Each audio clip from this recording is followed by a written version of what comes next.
Wi-Fi.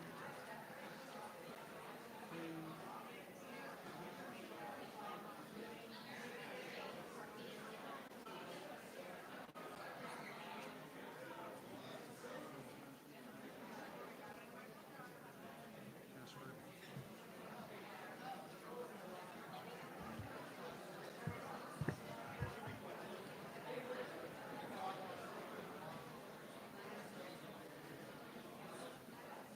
Okay, we're on the Wi-Fi. Let's start.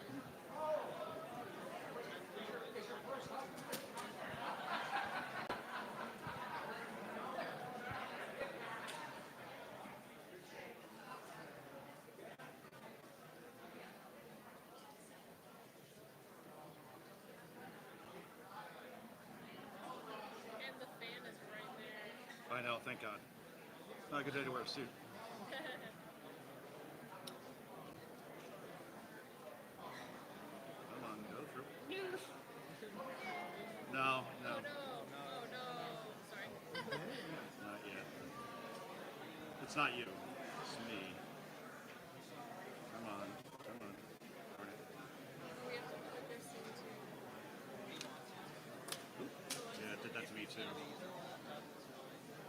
Oh, got it. Oof, thank God. Okay, so from here, I guess I go to. Should have communicated this better. It's just my fault. Oh, I know. I just want to keep people so hot. I got to figure out how I'm going to do this like this. So I don't have them all. You have them in order? Or? No, I have them in order. What I don't have is they're all in different emails. Oh. I thought I was giving them to you, to Susan, and then she was going to give it to somebody technically here. So we didn't. That's my. I should have been. Yeah, my fault. It's totally my fault. Did you have a PowerPoint of some kind? If I had time to create one, Alrighty. I think I could. Oh no, you don't have to. I mean, this is a clicker just if you needed it. I know. It's just a matter of these are in different emails. I sent it along to these folks thinking they were going to organize it for me, and no. Yeah. So.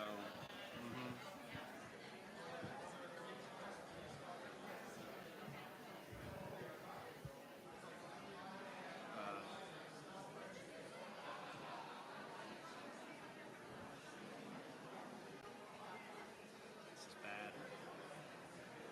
I don't understand where they are.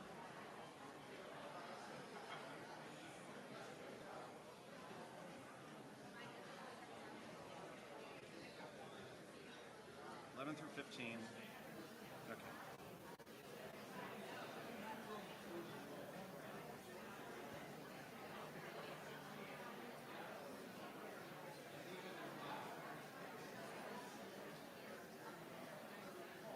I hope.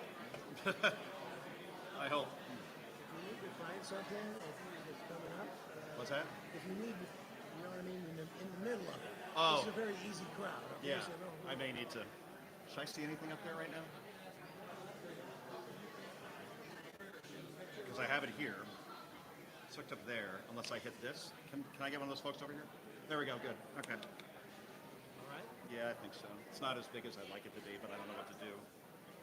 It's got to Can be you in a make it bigger PowerPoint. here? Maybe. It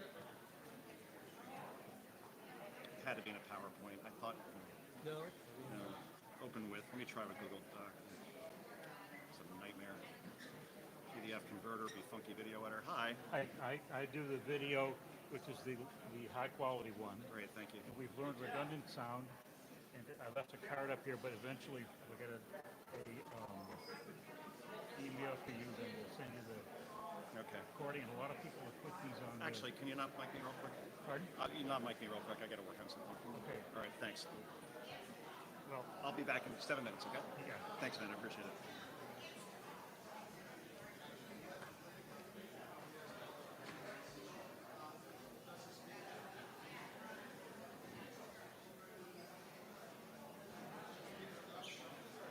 I got to put it into a PowerPoint. Feel free to disclaim, you know. To what? I'm sorry? To disclaim, you know what I'm saying? I'm sorry. But, I know, you it doesn't, it looks horrible. I know. I got it. Shoot.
Jesus Christ. Oh, freak. I don't know what to do. How do I get... Sorry, this is not going to be good, Paul. I'm sorry. I'll try my best. Okay, that's something. That picture's okay. I know. I don't know how to get to the next one is the problem. Without stopping and going into my email. Sorry. I'll do my best. I thought nobody said that you, I mean, I knew you had pictures, but I didn't know that they were not in package, you know what I mean? Oh no, it was. I sent it to Susan. I thought that she was giving. She said the technical people would work on it, and then. No, she's very not user-friendly with that. I know. Okay, so, It's my fault. All right. Start whenever you want.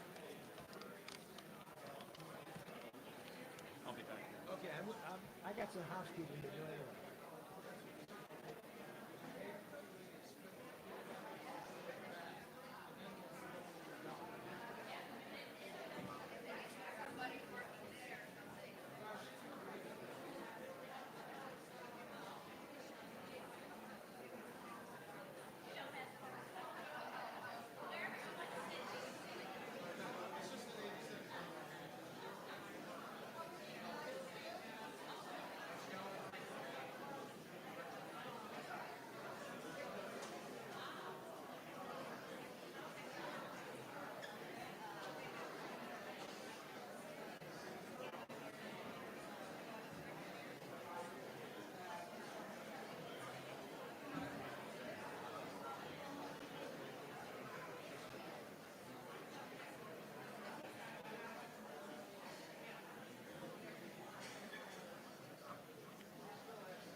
It's because his laptop is turned off. Every time his laptop will turn off, that's why. You mean it? When it goes Does to like a he sleep. have a laptop charger per chance? I don't know. Maybe we're ready to go. Why, It's gonna die. he's gonna die?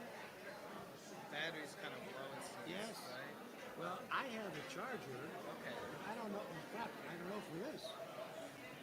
Is this a Dell? What is this? I'm not. Do you I'm think not there would be the signal keeps going because this keeps going off? It's not like actually losing. Well, the time's out. I mean, you have it up there and then it goes Yeah, back it and goes out. reverts. Yeah. But is there? Do you think we'd have a charger in the back in the green room? I have a charger You do. for that machine, but it may or may not fit in this machine. So I don't know. Let me Maybe. get it and I'll check it for you. Okay. Yes.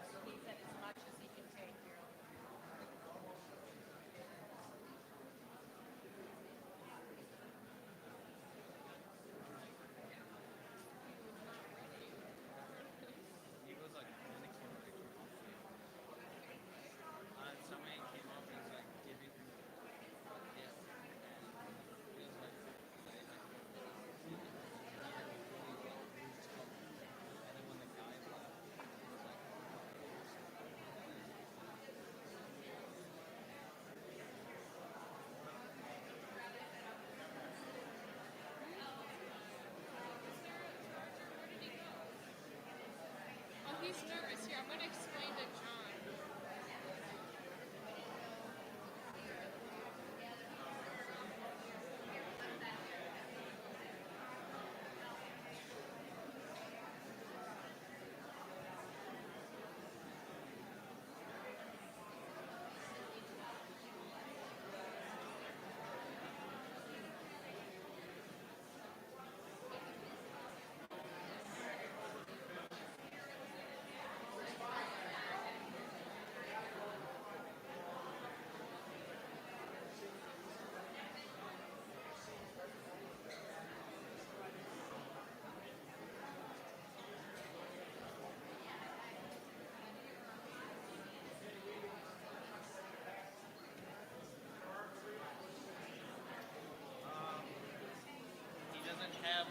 He doesn't have the regular charging.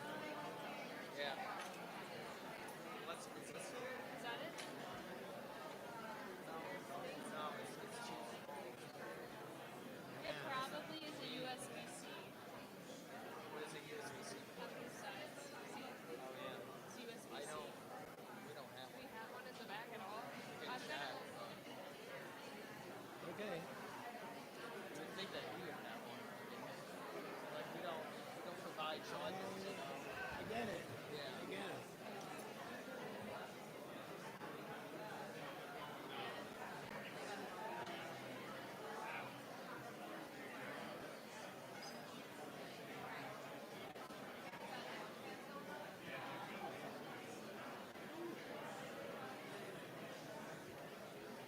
One.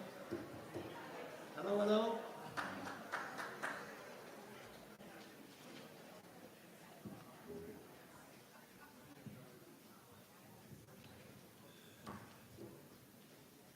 Okay.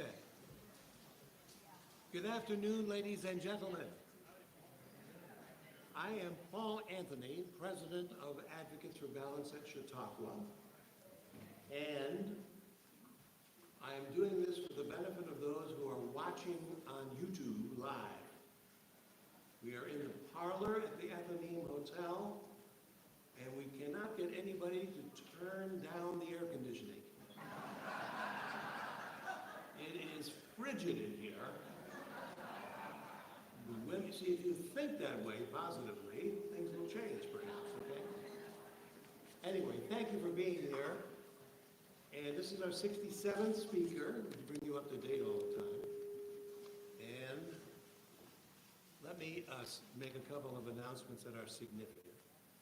Within the last 2 days, you may recall last week I said, normally we have a matching grant. This year, nobody stepped forward with a matching grant, so we couldn't do a match. Within the last 2 days, somebody stepped forward. I can tell you who, Jake Ziegler and Cheryl Gorelick.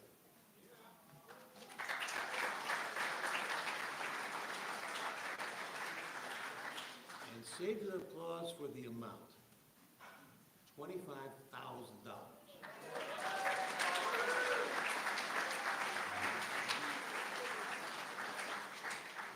Now, most of the people in this room have already given to us over the course of the year. We are not going back to drag money up from that. So from day one today, anything we get now will be added or accounted for with the match, not earlier stuff. Now, those of you who have given something already, it doesn't mean you can't give a little bit more. I'm only doing due diligence here, okay? That's all. So we are eternally grateful to them. They've been supporters for a long time. And let me read you what Cheryl or Jake, I don't know who wrote it, said. After giving the money, he said, we're committed to learning at Chautauqua. And that means looking at various sides of an issue, which is precisely what we've grown up with, those of us who have been here any length of time, and what we would like to see return, okay? So again, thank you.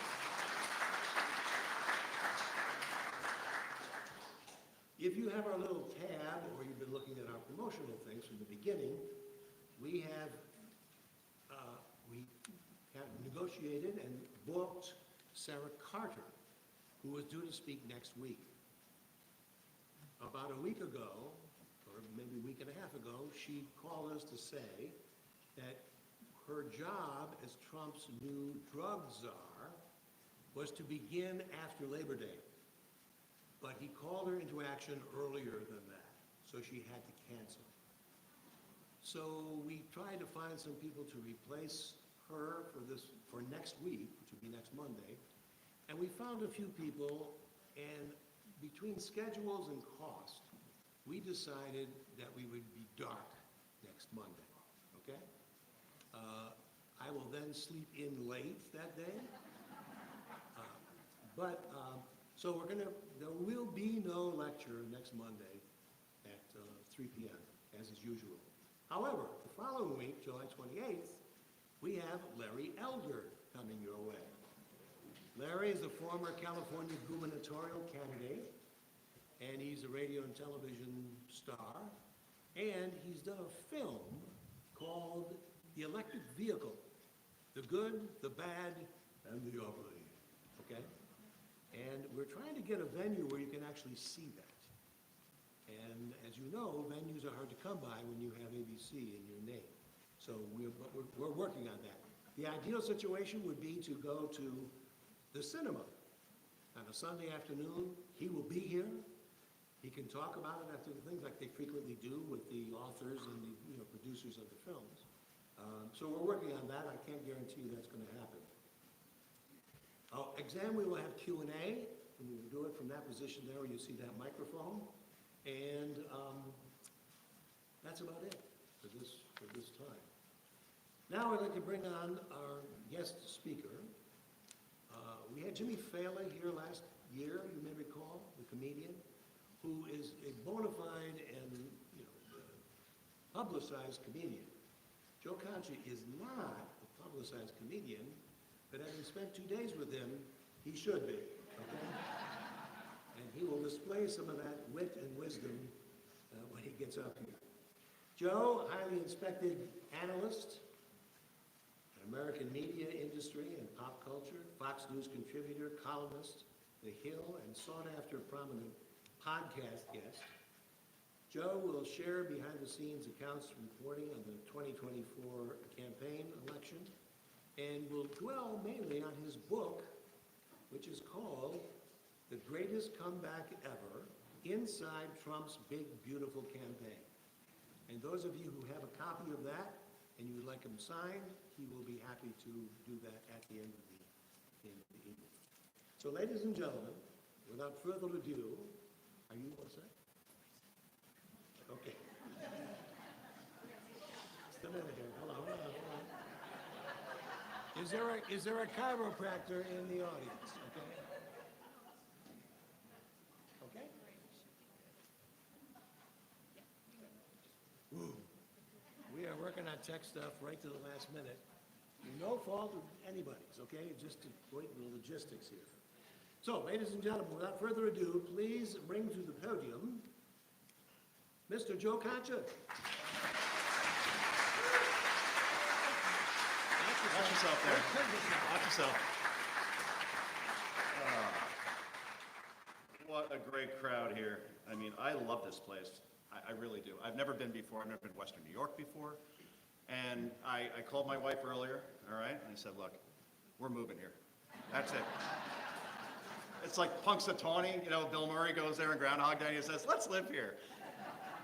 But I did notice, and I see a business opportunity, so I'll continue to do the Fox stuff. I can move a studio basically to anywhere. But just to open up a business here, because I see a need. I don't see a lot of Mexican food here. Okay? And I was just thinking that I could open up a place, and we call it Chautauqua Bell. That's going to do well now, isn't it? No question. But it's weird. I don't know what to do with myself. Like you probably saw me. I was just walking around here all day. So I got two kids. One is 9, one is 11, and I'm used to doing a lot of things with them. I coach baseball, I coach football, human Uber, just back and forth, all these practices and everything. And now, this is the first time I haven't been with them on a trip since 2019 or something. So it's weird, and I talked to my son today, and he's like, oh, Daddy, I miss you. You're going to be home for my birthday, right? I'm like, yeah, of course. My son's birthday's on Wednesday. So, and I'm thinking back, like, wow, this kid's 10 already. It goes by so fast. And I remember, like, when we were in the delivery room, and what my wife and I decided to do was, we're not going to name the kid until we look at his face. I don't know if anybody here did that. Most people plan ahead. I'm like, I want to see the face. So sure enough, it's a C-section, unfortunately. Doctor, brings the baby out of the womb and says, congratulations, Dad, it's a boy. And I look down, I go, wow, and what a boy. And he says, no, sir, that's the umbilical cord. You got to cut that. No, I had no idea. All right. Plus, he's half Irish. That couldn't have been accurate. But anyway, so then my wife is, looking at our son, and she goes, wow, that looks like a nice Gaelic boy. My wife's Irish and Spanish. She goes, why don't we go with the name Liam? And I'm like, Liam, that's a good name. I like those Taken movies, Liam Neeson. Okay, I could go with that. And then, hi. Woo. Hi. Somebody stepping a duck? What was that? All right, thank you. A little low? All right, gotcha. Put some bustle into it. There you go. I know. Stamp. And we're good. All right, well done, sir. Give him a hand, everybody. Come on. Too tall for a mic. That's the first time that happened. So anyway, my wife says, all right, let's go with the name Liam. I said, I don't know, honey. I'm looking at that face, looking at that jawline, those eyes. I could only come up with one name. Let's go Brandon. Let's go Brandon. And she says, I don't know, I got a funny feeling about this. And then the same thing with my daughter, I mean, my mother's name is Karen. We kicked that around for about 2 seconds. And again, just weird, hair standing in the back of your neck, like probably not a good idea. This is like 2015, before the Karens came about. Look, I promised during the reception that we had last night, not everybody, of course, that's here today was there, but I spoke to, I know some people in the Trump administration, and I spoke to Pam, spoke to Bondi, and she's like, look, this Epstein list is a real pain in the ass right now. She goes, Joe, you just handle it, all right? You release it. I'm like, all right, this could be fun. So I have the list here. It's on my phone. All right. So I'm going to go, let's go alphabetically, all right? Let's start with the A's, last name A. Is there a Paul Anthony here? That one just wrote itself. Did it like 5 minutes ago in the waiting room. Oh, man. But thanks to everybody who bought the book. I saw a couple of you in the bookstore today. There were two ladies that were there that said, oh, are you going to the event later? And I'm like, I don't know. Who is this guy? So if you're here and you want to wave, I was that guy in the Oakland A's jersey. All right. So you might not be able to get in. We heard it sold out. I go, well, I know some people. It's all right. So anyway, yeah, the book is The Greatest Comeback Ever Inside Trump's Big Beautiful Campaign. But I wanted a longer title. They said, well, we're not going to be able to fit it on the whole cover. But I wanted The Greatest Comeback Ever Inside Trump's Big Beautiful Campaign, Unburdened by What Has Been. Again, it writes itself. They're like, Joe, not long enough, no way. And then, obviously, the back of the book is really fun. So this is the part where you usually see people have all these endorsements from other people in the business. They never read the books that they're endorsing. How would they know? Before publication, they endorsed it. Come on, give me a break. So those things usually are phony. So I decided to go with, throughout the campaign, I created this email, special email just sent to myself, where every time I saw something, I'm like, good for the book, good for the book. So I had this one Yahoo account that was strictly for the book, right? And these were, in this case, all of the predictions that were off just by a little bit, okay? So let me read them to you. Trump's going to lose. He's going to lose badly. He's going to get wrecked. That was Rick Wilson of the acclaimed Lincoln Project, okay? I also have Republicans in here as well. Donald Trump will not win the general election. There will be a female president of the United States. It will either be me or it will be Kamala Harris. How you doing, Nikki Haley? Didn't quite come about. Let's see, Chris Christie, the governor of my state, former governor. We simply cannot expect that someone like Trump can be a viable fall candidate against Joe Biden. Whoops. All right. Apparently that surgery again also affects the brain. Let's see, sorry. This is absolutely my favorite one. Trump can't last as president for 4 years with his brain deteriorating at the rate it is. House Speaker Nancy Pelosi. Hey, Nance, A, put down the glass. B, you got the wrong guy, all right? Let's see, George Conway. Trump won't succeed. Too many Americans would crawl on broken glass to vote against him. Let's see, Joe Scarborough. You know what? Victory is in sight. The opponent is imploding, and Harris is doing better than ever. Another great prediction by Joe. Let's see. And finally, Bill Kristol. Great conservative. You know who's not going to get the credit they deserve? Kamala Harris, Nancy Pelosi, sit down for this, Liz Cheney, and tens of millions of women who will be responsible for defeating Trump. And finally, I have one more prediction at the bottom. Trump wins this quite easily. Save the tape. Play it back if I'm wrong. This is how it's going to end. And that's what a guy named Joe Concha said in October of 2024 on Hannity. Yeah! Then again, I've picked the Bills every year to beat the Chiefs in the playoffs, and that didn't work out too well. So you never quite know, in these situations. So interestingly enough, and I'll try to get these pictures up if I can. Technically, I am not the sharpest tool in the shed, so the computer always freezes. Let's get that up. Okay. So here, you probably saw this before. When I decided to do the book, I reached out to Trump's people and I said, hey, I've never been to a Trump rally before because they don't really come to New Jersey like ever. So can I cover this like behind the scenes, backstage? And they write me back and they say, sure, Joe. In fact, we'll provide transportation. So I'm thinking I'm getting like, an Uber X, that's the good one, Uber XL. And then they're like, okay, you're going to meet the Trump plane on the tarmac at LaGuardia Airport, and we're going to fly you down to Atlantic City for the Wildwood rally, which I thought was pretty cool. And then, hopefully this goes forward. Please go forward. Nope, that went zoom. All right, 1 second, guys. Sorry. There we go. All right, so on the plane, all right. Sorry, I just gave away a punchline. So he has golden, seatbelts, which I thought, all right, that's very on brand for Trump. Now, meanwhile, I hadn't eaten since breakfast, and I had breakfast pretty early, 6 a.m. I maybe had some yogurt. At this point, it's around 2:30. I'm like, I wonder what they're going to serve. Trump had those steaks. Remember, he had Trump steaks. Or maybe some lobster tails. It's the Trump plane, it's going to be first class. It's going to be all the way. What could he possibly have on here? Oops, and of course, this went out again. Sorry about this, guys. And he served Wendy's. That's a cheeseburger, some tater tots, some french fries, and of course, Coca-Cola.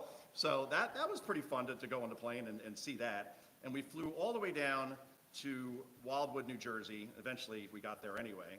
And sorry, guys, just 1 second. This is really clunky. It's not the way I want it to go. All right, let's see. Sent in Susan. This is way too big. Sorry, guys. Give me 1 sec. 200%. Definitely want that. All right, then we go down to there. Okay, sorry. Boy, this is funny on some level, isn't it? Yeah. All right, let's see. All right, there's my email to Susan. Hey, Susan, here we go. All right. Nope. Nah, this just isn't going to cooperate now, is it? Oh, well. All right, you're gonna have to believe me on this. I'll just keep going. I guess you don't want to read my emails at this point either, do you? All right, yeah. So we're driving down to Wildwood from Atlantic City, and they actually put me in the motorcade, which I thought was very cool also. And what they do is on the Garden State Parkway, they close down, it's the main highway that goes down the shore. There are 2 lanes.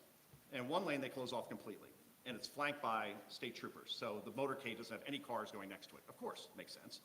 Suddenly, these 2 ladies, probably born before World War II, or I, not sure, kind of over the steering wheel type. I look over, and they're looking over at us, and I'm looking over at them, and they have this look like, where are we? They accidentally wandered into the motorcade. And I said to the guy next to me, I go, how did the Golden Girls penetrate a motorcade? It's incredible. So eventually, they kind of fall back eventually, and they're able to get off an exit, and the police, car follows them, I guess, to question them to see, because he couldn't tell that they were who they were. I'm like, boy, that's kind of lax. That's interesting. And then when we get to the rally, I noticed that Trump's speaking. I don't know how many of you watched this rally. It was in May of 2024.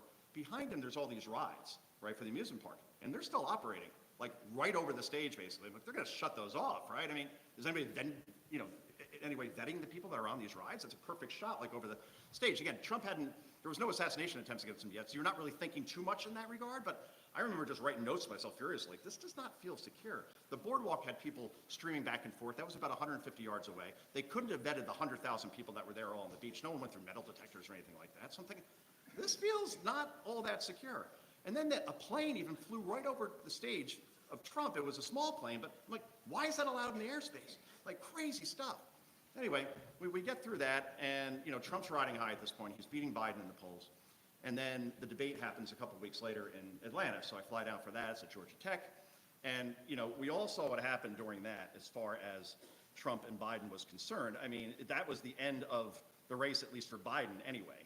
And, we saw the pictures, we saw how that all worked out. I'm sorry, I'm not going to get that up either. But yeah, the look on Biden's face and Trump's face, it just said it all. And a couple of weeks later, Biden actually has to drop out. And it's amazing when you think about what happened from May 27th, when that debate happened, and June 21st, when Biden dropped out. Because in between there, on July 9th, Joe Biden, when he's trying to save his candidacy, says it's time to put Donald Trump in a bullseye, unquote. That's what the sitting president at the time in the United States said. And then 4 days later, some 20-year-old kid's able to fly a drone over a field where Trump is supposed to speak. A 20-year-old kid is somehow able to hide a high-powered rifle next to a building, the one building that had the line of sight to Trump on that stage, and no one walked around the building to see if there may be a gun there. And then after that, once they realize that there may be a threat, when Trump's about to go on stage, and there's clearly, all right, on the radios, there's a threat.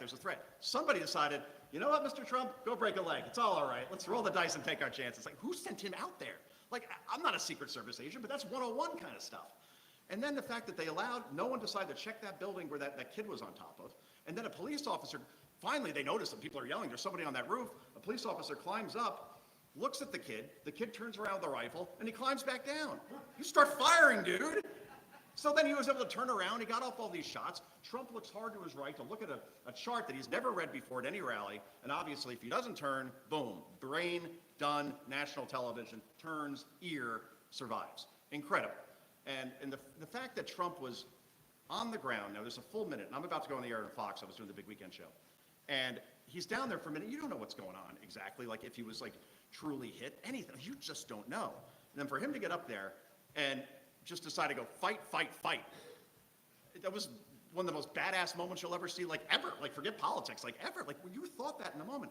So when I interviewed Trump, I said, what made you want to get up there when there could have been a second shooter? You could have been re-exposing yourself. And he said, there was a stretcher on the stage. They wanted me to get on it. And he said, I didn't want to show any weakness. Because I knew my son was watching Barron. I knew my wife and my family was watching. The country was watching. The world was watching. And that would look weak. And I wanted to show everybody that this movement was not going to be stopped no matter what. Fight. I'm like, whoa, that's awesome. Just incredible. So then, again, the news cycle is insane because then just 2 days later, it's the Republican National Convention.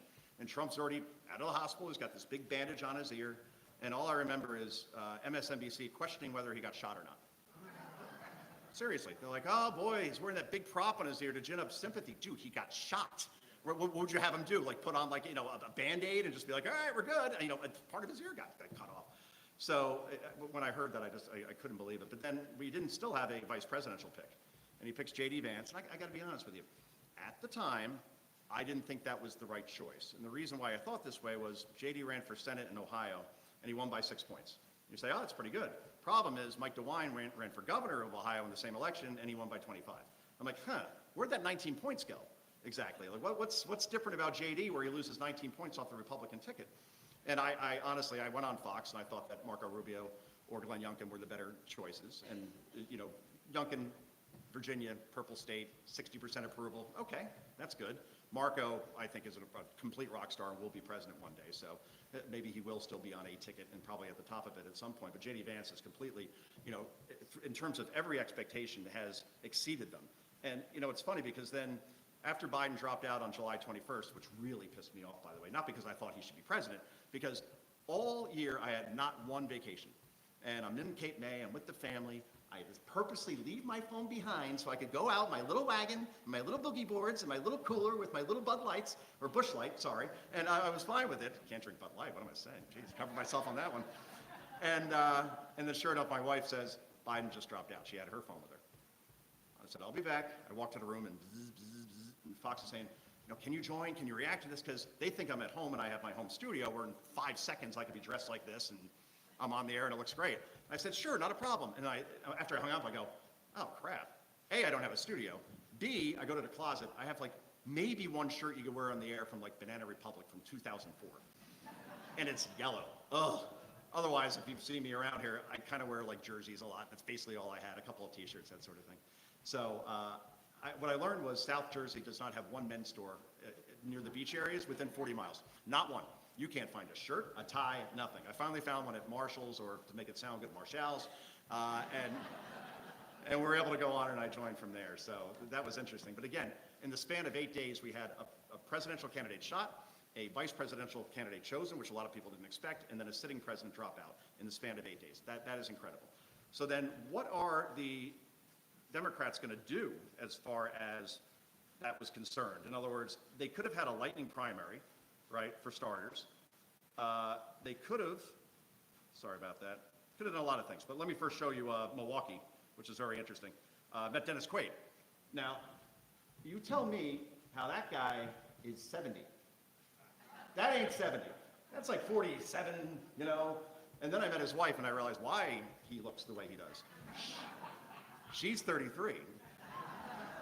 6 foot, you know, met her in Las Vegas while she was going for her master's degree. I'm like, all right, this guy, that's pretty smart. That's good stuff right there. But anyway, so yeah, so that was Milwaukee, and I met Hulk Hogan there as well. So then, you know, finally, the Democrats decide on Kamala, not because she was the best candidate, because there was 300 million reasons to do it, which was all the campaign donations were not transferable to another candidate. In other words, Gavin Newsom or Gretchen Whitmer, they can't just step in and take that money. It is only with the Biden-Harris camp, and that's why they had to go with her ultimately. So they go with Kamala, and for the first 6 weeks that she's a candidate, she doesn't do one interview. Not one. Not with The View, not with Rachel Maddow, it's just unbelievable. They kept her completely under arrest. So then finally they're like, okay, why don't we go to CNN? This is like around Labor Day, and we'll do her first big interview. And this thing, I don't know if you remember, it was at a cafe in Savannah, okay? I'm sorry, hopefully I could blow that up. It's a little bigger anyway. Hello guys, make that bigger? All right, thank you. All right, so what was weird about this was, all right, there's Dana Bash on the left, who is a complete hack. And then, for whatever reason, there's goofy Tim Walz there also. Tim Walz. And it looks like a parent-teacher conference. Right? She's got like the human, like emotion, you know, guy, like right there, like the sponge, and then she's there, and she's like at least like 2 feet below her, and she's slumped over, and it's dark in the back, and it was not a good launch to her campaign at all. And by the way, Kamala had one big decision to make throughout her 100-day campaign. Who are you going to choose for vice president? And she decides on the goofy 80s sitcom dad that is Tim Walz, right? I mean, she had Josh Shapiro, right? Pennsylvania, not too far from here. Shapiro's at like 62% approval in a purple state. And if you don't win Pennsylvania, well, you're probably going to lose the election. And Shapiro's a good public speaker. And, you know, you could go down the line like why he was like a 2-inch putt. And she goes, you know, I'm going to take that guy from Minnesota instead that let Minneapolis burn to the ground. I heard he was a great coach once in football. Well, no, he wasn't a head coach. He was a volunteer coach because he did, in his 30s, mind you, got caught doing 97 miles an hour and got a DUI. So yeah, great record so far. Oh, how about his war record? That's pretty good too, right? No, kind of left his unit when they got deployed to Iraq, so that's not good. So when you go through everything with Tim Walz, including, again, I mentioned my son's in elementary school. Can you imagine him walking into his bathroom and seeing a tampon machine? You know the questions I'm going to get when I get home? Dad, what is that exactly? And I got to explain that one? No thanks. So she went with Tim Walz, and that was just a whole bowl of wrong. So anyway, and there he is. Now that's the funny thing, right? That's during the vice presidential. Now that's the funny thing, right? That's during the vice presidential debate. And vice presidential debates usually don't mean anything. In other words, like you don't remember them at all. Maybe Lloyd Benson, Dan Quayle, you know, I knew Jack Kennedy. Jack Kennedy was a friend of mine. You know Jack Kennedy. All right, great line. They still lost the race. So overall, vice presidential debates really don't determine anything. But in this case, you saw that this guy was, you know, deer meet headlights. Like, this is not who you want a heartbeat away from the presidency. Meanwhile, the pitcher of competence was obviously J.D. Vance, and he did a phenomenal job at that particular moment. And then I looked at the Teamsters as far as, like, that's such a big part of campaigns, especially when it comes down to Pennsylvania, Michigan, and Wisconsin, right? It usually does. Then you need the Teamsters vote. And Democrats could vote on that, count on that every time. So before Biden dropped out, he had about an 8-point lead on Trump. He had exactly an 8-point lead on Trump. And all right, that's pretty good. Okay, that's pretty good support. Pretty good for a Republican also to get that much of the Teamsters. Watch what happens when Kamala entered the race. Same thing, this is the Teamsters internal poll. It goes to, and I'm sorry that's so small again. Whoops, it went away altogether. Sorry about this, guys. Oh, by the way, I missed JD. That's a picture of confidence right there. So there we go. All right. And we got the Teamsters here. All right, there we go. So it went from Biden +8 to Trump +27. That's a 35-point swing. And again, Kamala's a Democrat. What's the difference? Well, I guess Joe always positioned himself as like a pro-union guy, but in the end, they knew that she was an elitist from San Francisco who obviously would not have their interest at heart in any way, shape, or form. And then, when you think about it, if Trump was getting the Teamsters, and he was probably getting then United Auto Workers. Getting United Auto Workers, he's probably getting farmers in Wisconsin. He's probably getting steel workers in Pennsylvania. He's probably getting people in the service industry in Nevada. And that's where I started doing the math, and that's why I was so confident in my prediction. I said, if he has all those people, and he's gaining the way he is with blacks and Latinos, what's left to vote for Kamala Harris? What block? Childless cat ladies, yeah, but that's not going to get you an election. So that was huge. That poll, that was the moment where I'm like, okay, that's going to be the end of it. And then there was the Al Smith dinner. And whoever was running Kamala's campaign decided it was a really good idea not to go. Now, if you want to win an election, you absolutely need the Catholic vote. It is the biggest voting bloc in the country. And they decided that they were going to keep her somewhere else and then send a video with an actress who was relevant on Saturday Night Live when Bill Clinton was president. Seriously, like the 90s. That's Molly Shannon, and she played this character named Mary Catherine who rubs her armpits a lot when she actually is nervous.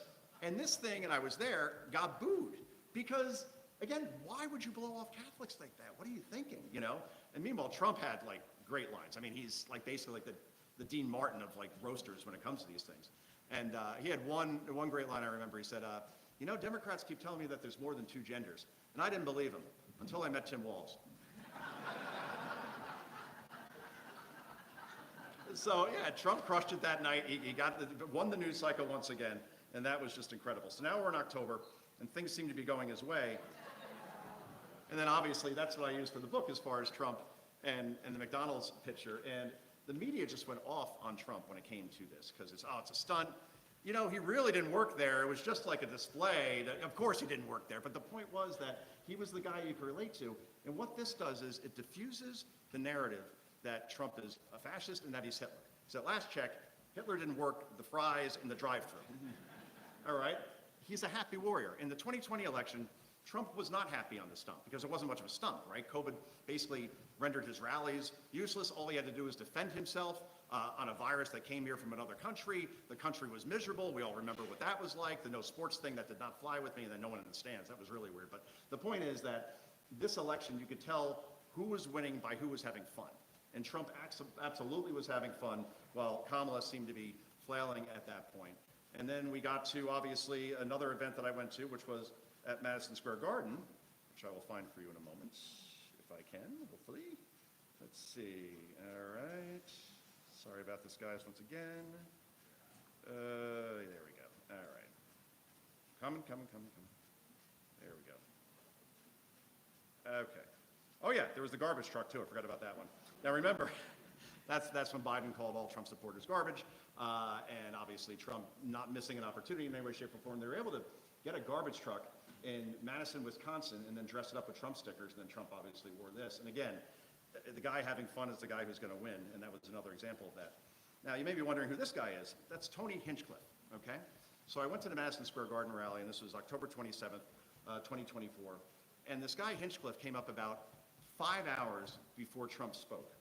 And he made a joke about how Puerto Rico has this big garbage problem, right? It's an island of garbage.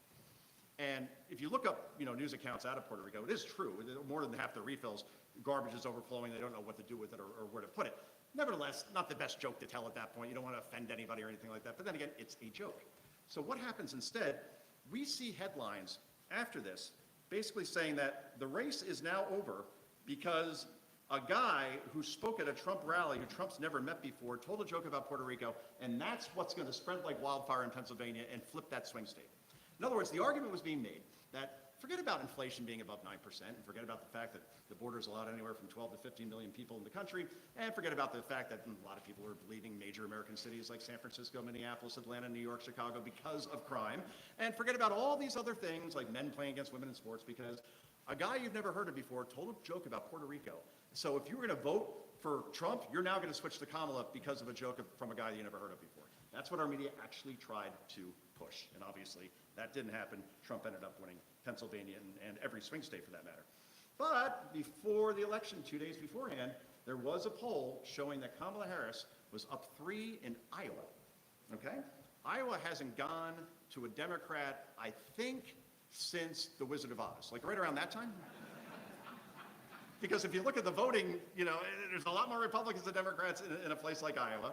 And there's a woman named Ann Selzer who it was called the gold standard. Remember, she's the gold standard. Her polls are the most accurate. You got to believe this stuff.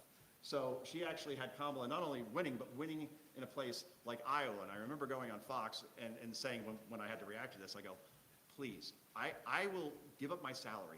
Allow me to be on the morning after the election so I could dunk specifically on this poll. Because he's going to win by 12 to 14 points. Trump won by 13, okay, right in the middle, yay. Not a hard prediction to make at that point. But so these are all the things that were going against Trump going into the election, and that was the result. That's what the country looks like as far as voting between red and blue.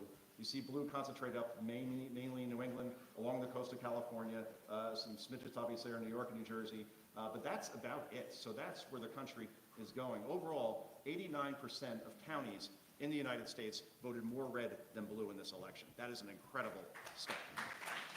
Incredible. And then afterwards, we learned that actually Kamala Harris raised $1.5 billion with a B, and not only went through that $1.5 billion by paying people like Beyonce, Bruce Springsteen, Eminem to perform at her rallies so the crowds looked bigger, right? But they went through that money and even had a deficit. So it makes you wonder, like, what if she was elected president and her team that was in charge of the campaign would be the same type of team she'd have around her stewarding the economy? It's hard to spend $1.5 billion in 100 days, and they did it, and again, 89% of counties went more red than blue, so not exactly a good return on investment at that point. So yeah, overall, we all know what happened from there as far as Trump and his cabinet. What's different this time around than 2017, in 2017, he had people around him who he really kind of didn't know, right? Like Jeff Sessions, okay, you were nice enough to endorse me early, so I'll make you Attorney General. And then he recuses himself in the Russia investigation. Reince Priebus was his chief of staff. That lasted about 4 months. Anthony Scaramucci was once director of communications for the Trump White House in 2017. I mean, you could just go through on. And obviously, the head of the Senate and the head of the House, Paul Ryan and Mitch McConnell, weren't exactly on the same page as Trump. You remember when he tried to appeal Obamacare and John McCain, the famous downvote. 2017 was not a good year for Trump because he just felt like, the knives were out all around him, like, who can I trust?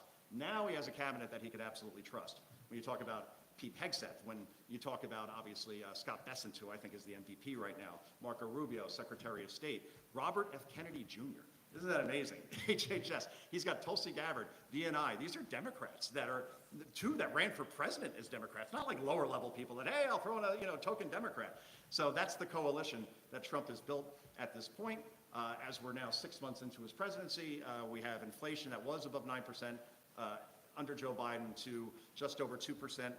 We now have more job openings than people applying for jobs, so unemployment going in the right direction. We have growth now at this point, consumer confidence all-time high. S&P just had its best month. Iran no longer has nuclear capabilities. We have a ceasefire in Gaza.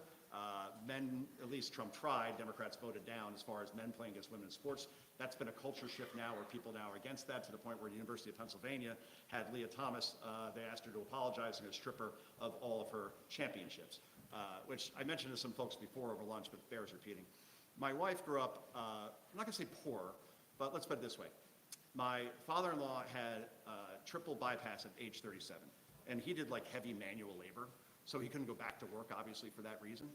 So then he had to basically do things like caddying, while my mother-in-law was like an administrative assistant for like a small company. So they didn't have a lot of money at all. So it's my wife, her 2 sisters, mom and dad, 1 bathroom. Imagine being my father-in-law and sharing a bathroom with 4 women, just for a moment. I can't share one with 1, my own wife. Imagine 4. That would be interesting. But my wife was top of her class, but she was this exceptional runner, like a Giselle, and she was number 3 in the country at one point. So then she has all these schools, like, trying to get her to come there, whether it be Princeton, whether it be Penn, whether it be Vanderbilt, Georgetown. She decides on Georgetown, but obviously they can't afford Georgetown, but she gets a full scholarship. She's also pre-med at Georgetown, so you're pre-med and you're running track. So not much of a social life as far as, that was concerned. But when she got out and, you know, we get married and we have our 2 kids and she's an ER doctor now, so hopefully none of you ever meet her because it's probably, you know, hey, how you doing? I'm Joe's wife. Yeah, that'd be bad.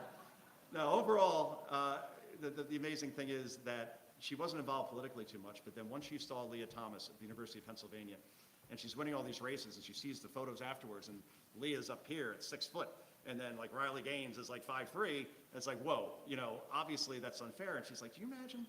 You do all this training, you put your blood and guts into this, and you're on the blocks, and you're about to race, and you look down, and there's Saquon Barkley.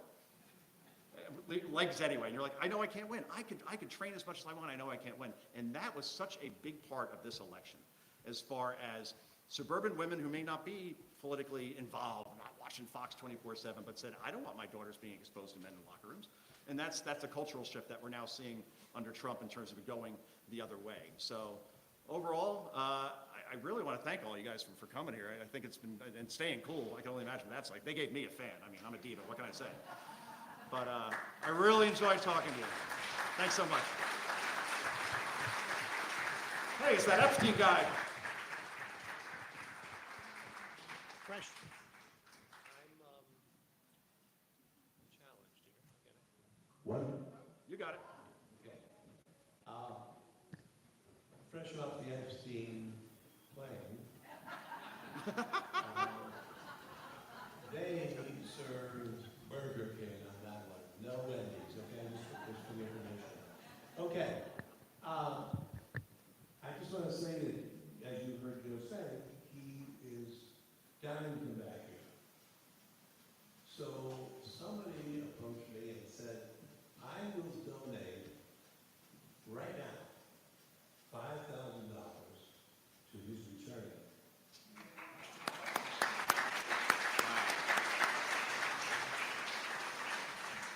When I went to Georgetown, we learned the Latin quid pro quo.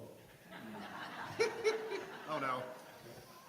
And by the way, 5,000 is 2,500 more than he's getting right now. So you should be happy with that. Okay? That's got a good point. Anyway, so we would love to have you back next year. Awesome. And we'll stay in touch with that. First question. Chautauqua Bell. I would like to second that sentiment, but we'd like you to buy a home here. And I can promise you that your family will be very busy when you're away, as it sounds like you are a great deal. So I'd like to ask for some insight. Sure. And many of us want to understand what went wrong on the Democratic Biden side of things. It's very easy to just focus on politics, but so much was missed. There was an impaired leader. There were terrible mistakes made. Is this groupthink? Is this a Machiavellian power grab? Is it some combination? And because of your insight from within the Trump campaign, I suspect there were a lot of analytic, somewhat cold discussions about what exactly was happening so that you could deal with it. So that's my question. Yeah, that's a great question, by the way. Inside the Trump campaign and talking to Chris Lasavita and Susie Wiles and the people I had exposure to, I had written a book back in 2022 called, what was it called again? Oh boy, Come On Man, the truth about Joe Biden's no good, terrible, horrible, very bad presidency, right? And in it, you know, I went through all the examples of why it was clear that Joe Biden's brain had turned to applesauce, like during the 2020 campaign. Forget 2024 in that debate. He had been talking for some time and shaking hands with the heir or talking to world leaders that hadn't been with us for many years or couldn't remember the names of his cabinet members. That was apparent in 2021. So the Trump people knew that they had a distinct advantage if they were going against Biden for those reasons, because clearly on top of all the inflation and the border and all the things that were going wrong, there was a president that in the eyes of many Americans, when you look at poll after poll, thought was impaired and probably shouldn't run for a second term. I think that in the end, it was power, but not because Biden thirsted the power so much. I think he's stubborn. I think fake Dr. Jill Biden really liked running the country, which, you know, she was running a cabinet meeting in 2024 at one point, sitting at the front of the table. I think that people like Ron Klain and the other people around Biden liked the power that they had, so they could use him as, you know, a figurehead. And what they hoped for is, if you remember the 2024 State of the Union, Biden was was loud, he was energized. It was like Red Bull and pixie sticks. Like, okay, if we just give him enough energy and pump him, then maybe he could get through the debate, and then everybody's going to focus on Trump, and Biden can do the campaign from the basement again, and after he's elected, then he could say, all right, I did my job, and hand it over to Kamala. I think that was the plan, and obviously the debate, live television, exposed all that. The funny thing about the debate, by the way, was that the Biden people thought, all right, let's give Trump an offer he absolutely will refuse. They said, all right, we're going to decide who's going to host the debate, CNN. We're going to decide on the moderators. We're going to cut off your mic when Biden's speaking and then his mic when you're speaking. Oh, we're not going to have a studio audience. Do you agree to all that? And they expected Trump to say, I'm not agreeing to that. Like, that's a ridiculous offer. Like, what do I get in return? And I don't know if you've ever seen Rocky IV. Anybody see Rocky IV? It's when he fights the Russian. Anybody remember that movie? Okay. And after Drago, literally kills Apollo Creed in the ring, then Rocky wants revenge. So then the Russian's like, okay, you will come to Moscow Christmas Day, and you will fight Drago while the KGB watches you train, and you won't get paid any money for it. I think they expected Rocky to say, I'm not agreeing to that. And Rocky's like, yeah, okay. That was Trump, the same thing with Biden, like, yeah, I agree to all of it. I don't care. Anything you want, I'll give you. And that exposed him. And that was that. Thank you. That's a great question. Maury, I got to apologize. I was busy. I was having a lot of technical issues before, and I'm like, I can't talk, but I promised you a question. Two short questions. Okay. You didn't accept my call? Do you think that Ron DeSantis will be invited to replace Pam Bondi? Ooh. One Floridian for another. I saw that suggested. Uh-huh. That's one question. I think Bondi's days are numbered, to be quite honest with you. I think, in the case of the Epstein files, by the way, which, in all seriousness, I'll address real quick. I don't think there is an Epstein list, and here's why I think this. I've been following politics enough to know that if there was a list, it would have been weaponized by now. And every Democrat out there, liberals on TV especially, well, Donald Trump must be on that list. What is he hiding? You're telling me that Barack Obama and Joe Biden in 2016, when Trump won the nomination, wouldn't have broken that list out in about 2 seconds to destroy his campaign? And there wasn't a list, so they went to Plan B. Give me that Steele dossier, that piece of garbage, that'll stick. So that's what they went with. So DeSantis, I think, would be an excellent choice. But I think Bondi, by saying, there's a list on my desk and I'm reviewing it right now. You could say there's a file. You could say I'm reviewing everything related to Epstein. That's a problem. When she said list, let's put it this way, in sales, they say to under-promise and over-deliver, and she over-promised and under-delivered. And I'm sure that Trump isn't happy about this. We'll see. Okay, so let's think about 2028. Ooh. So I think the front runner is going to be J.D. Vance for the top job. And I have some suggestions that I've looked at for vice president. All right. So Pass it along. first I think is Marco Rubio, Yeah. Ron DeSantis, Yeah. Senator Cruz, No. Joe Concha, Yes. and Jerome Powell. Jerome Powell. Maury, that's good delivery right there. That was well done. I will agree with you on Marco. Absolutely. Again, I spoke about him before. DeSantis, no. I think Trump has Irish amnesia. That's where you forget everything but the grudge, right? And it's true. So when I spoke with Trump down at Mar-a-Lago, he invited my wife down and me for New Year's Eve. Trump actually says to me, he goes, you were very good. You had your little fling with DeSantis. I guess I said something nice about DeSantis after he won Florida by 18 points and said, he could be the new standard bearer for the party. He remembered. He saw it, and he remembered. It's like 3 years later, He goes, but you know what? Over the past year and a half, you've been great. You've been very great. So I found that funny, but I think DeSantis is in his craw a little bit still. That Irish amnesia will make sure he probably won't be working with Trump. But I could be wrong about that. Hi. Let me expand on the first question. On the first question that was asked, start by saying, okay, Bill Clinton, I was definitely not a fan of Bill Clinton, but I never got the impression that Bill Clinton was not in charge of his White House. Don't know if that's true. Now we go ahead to Obama. I never had a question that Obama was not in charge of that White House, that he was a puppet for somebody else. Huh. I always believed that Biden is a puppet for somebody else. My question is, do you have any idea who somebody else is? In Biden's case? In any of them. I think it's committee. I think it was by committee. I think it was Susan Rice. I think it was Ron Klain. I think it was Dr. Jill Biden. I think even you read reports that Hunter Biden was involved in a lot of the big decisions. Samantha Powers. Yeah, I mean, I think just everybody they put in their input and they said, okay, we're going to go ahead with this. Like a conglomerate. Yeah, I don't think there was one person. That makes sense. But Bill Clinton, I'll surprise the room. I thought was, and I talked about this last night at the reception, forget Monica, forget the blue dress, forget all that stuff. Up until that point, I kind of liked the job that he did in terms of saying, okay, he was street smart. He realized that if I want on re-election, I got to work with Newt Gingrich. Contract with America. He said the era of big government is over. He passed welfare reform, Clinton did. He had a balanced budget amendment. We had surpluses. We weren't at war for the most part. You want to count, Kosovo, fine, I guess. But overall, we had peace and we had prosperity, and I felt like he was in charge. He was kind of a charismatic guy. So up until Monica, which was the dumbest decision you could possibly do, pretty good president. So there you go. Try to look at it objectively.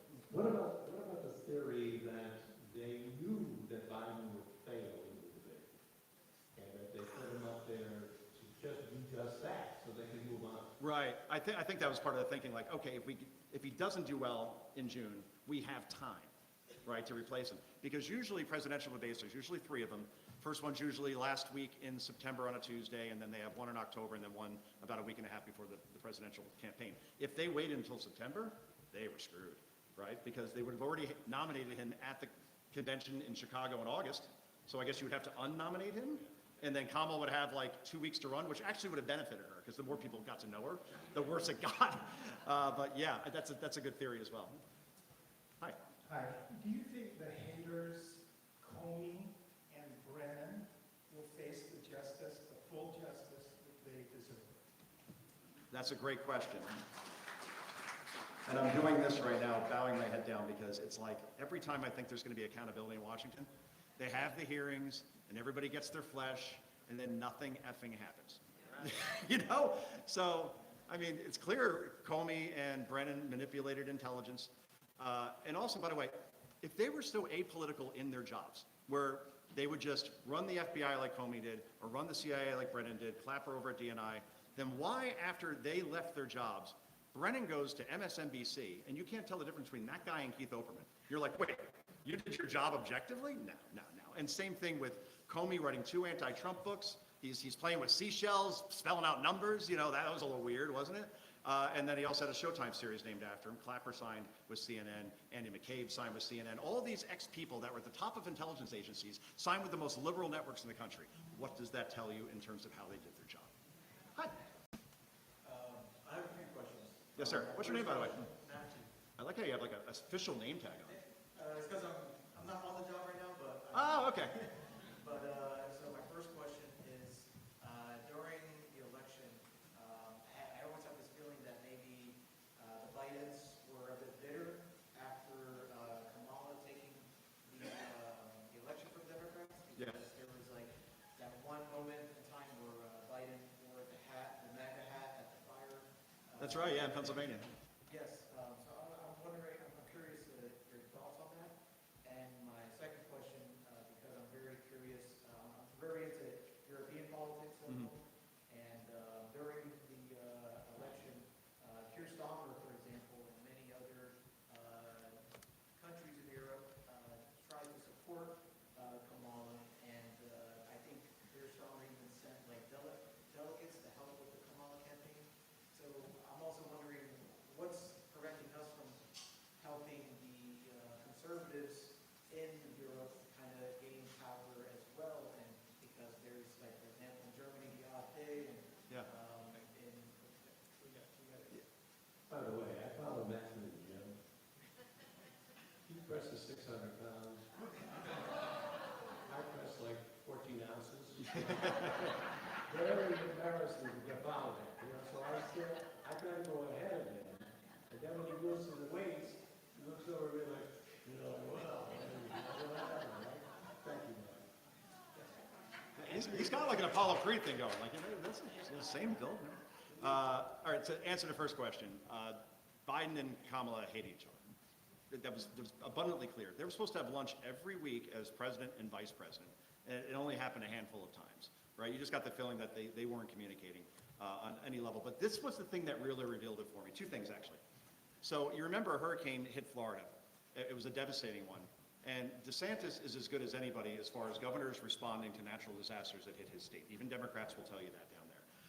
He has armies ready just to make sure that they're mobilized, constant communication, constant press conferences, and they recover quite quickly, right? So when that hurricane hit, then Kamala called DeSantis to see if there was anything she could do. And she never called before. And suddenly she's getting involved because she wants to show that she could be a leader in these situations. Meanwhile, Biden had already spoken to DeSantis. And Biden said, Governor, you're doing a great job. It tells the press, I gave him my personal number. He even went out, walked to the podium at the James S. Brady briefing room when Karine Jean-Pierre was up there, took over the press conference just to talk about the hurricane and how well DeSantis was doing. And it was at the exact time that Kamala was giving a speech in Nevada that they had to dump out of to go to Biden. That was by design. And you know, we've talked about how Biden, his cognitive abilities obviously slipped. During that time he was defending DeSantis, he sounded like Shakespeare. I mean, he was cogent and sharp. You're like, whoa, you know, he's really passionate about this one. So the fact that he supported DeSantis in the face of Kamala during that was certainly one thing. And then on election day, you just couldn't help but notice, I believe in Freud in terms of there are no accidents, there are no coincidences. And Dr. Jill Biden on that day could have picked any color to wear to go to the election, go to the ballot box, and she wore a deep red, a MAGA red, one would call it. I think that was by design. I'm not going to say they voted for Trump. I think they weren't upset when Kamala lost because they felt that she, along with Obama and Pelosi and Schumer, had shivved, her husband and Joe Biden in inserting Kamala. And then Kamala, remember what they did to Joe during the Democratic National Convention? The sitting president of the United States, they put on a Monday night at 11:30 just to make sure as few people saw him as possible. And then he was on a plane the next morning out, didn't even stay for his own convention because they didn't want the cutaway shots going to him. Complete disrespect. So in that sense, I don't blame the Bidens for being angry at Kamala and Democrats for shivving him to the side when, they felt that he should still be running for president. Go ahead. There's an article in the paper today that a committee of sorts authorized the auto pen for pardons. So are those pardons valid? Were they really authorized by Biden if he's not aware of what's going on? How does that work? Okay, I'm not a lawyer, but I follow two very smart lawyers on Fox, and that's Jonathan Turley and Andy McCarthy. So Turley I saw just yesterday talking about how those pardons could be invalid because if they're not actually signed and witnessed by the person signing it, particularly in this case, the commander-in-chief, the chief executive of the country, then you very easily could go to court and say that these are invalid. And if they're invalid, then if I'm Liz Cheney and I'm Dr. Anthony Fauci and I'm Andy Schiff, or whatever his name is, Adam Schiff, sorry, then I'd be a little worried right now, no question. Final question. If anybody should know that, right? Yes. Anyway, this is a good news, bad news. Uh-oh. The good news is, I'm going to share with the audience that Joe Concha had a spectacular slideshow put together. Sorry. The bad news is, he gave it to me. So my apologies. No, it's fine. That's my fault. Is that it? Okay. On that note, There you go. drinks on Paul.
television station every day.